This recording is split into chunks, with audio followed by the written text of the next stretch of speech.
Good morning. This is Todd Whiting from Metro Boston Property Inspections. Today I'm joined by Missy Boyle, our Operations Director, Good morning. and we're here to talk about keeping buyers and sellers safe during the home inspection. And while we're at it, let's keep agents safe as well.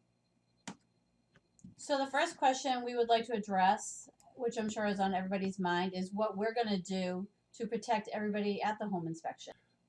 So our inspectors will be wearing nitrile gloves, protective booties on their shoes. We have HEPA masks to wear as needed.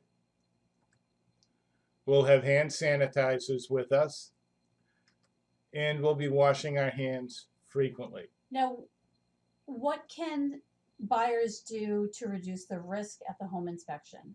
Well, first thing we recommend is they show up near the end of the inspection, typically 1.5 to 2 hours after scheduled start time. The inspector will then take the client through a slideshow of the property and review all of the conditions of the property. They can stay home. We have technology to go through an online review of the property with you. Whether it's FaceTime, Zoom, or other, we can connect with you to get you the findings of your inspection.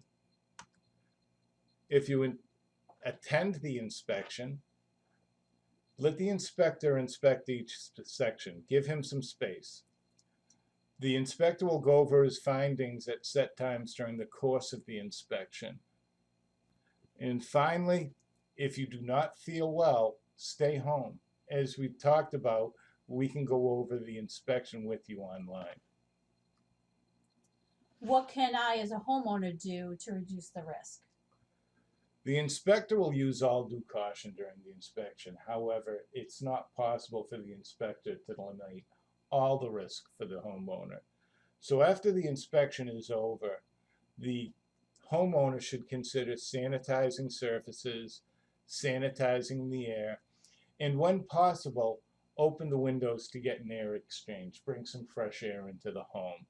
This may not be possible if a radon test is in place, or if it has a heavy rain, or it's snowing, or it's extremely cold. And finally, things everyone can do to reduce risk is to do the 5. Let's help stop coronavirus. Wash your hands, cough into your elbow, don't touch your face. Stay more than 3 feet apart, and if you feel sick, stay home.